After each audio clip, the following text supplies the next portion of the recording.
nagsasabi hindi sila ang para sa isa't isa.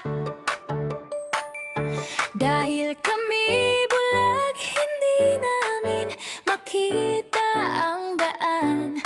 O kaya'y iba ang paraan namin ng makipag-usap at makiramdam.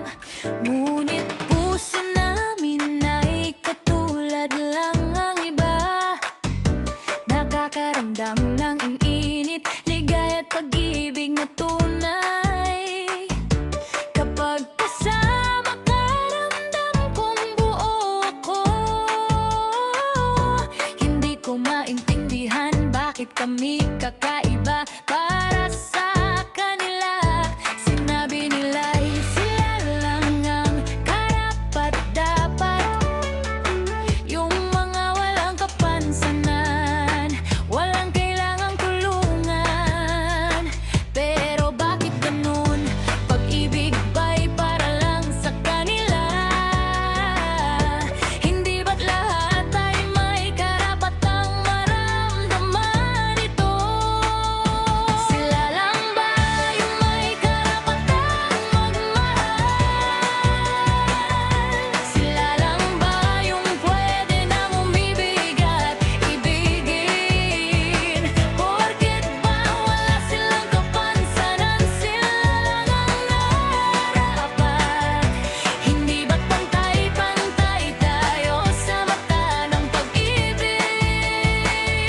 Sila lang ba yung may karapatang magmahal? Sila lang ba yung pwede nang umibig at ibigin? Hindi nila alam ang puso namin ay tuturin. Kaya bakit kami binabalewala?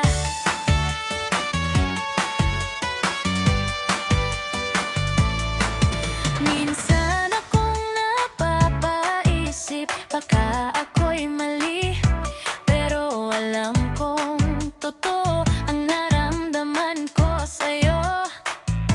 Hindi ako nangangailangan ng awa o simpatiya, kailangan ko lang ng pag-unawa at pantay na tingin.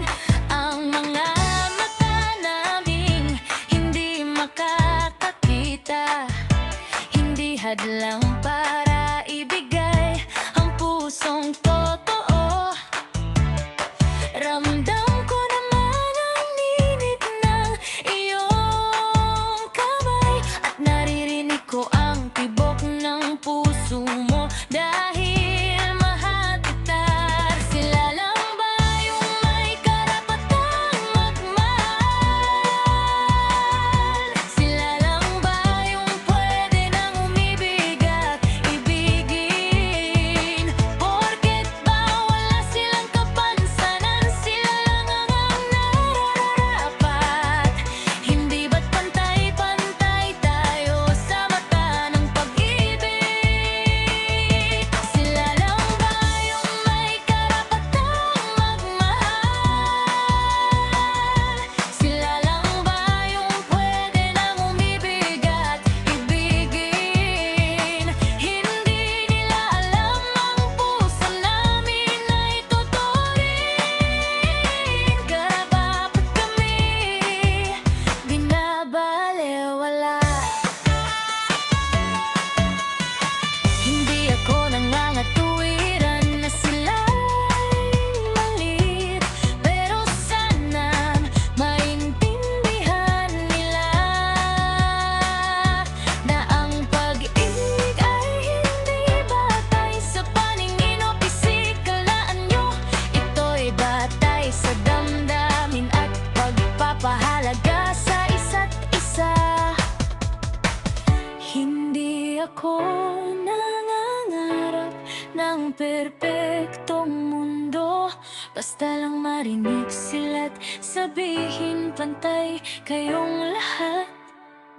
Ang puso namin ay totoo, walang kasinungalingan, at karapat-dapat din kami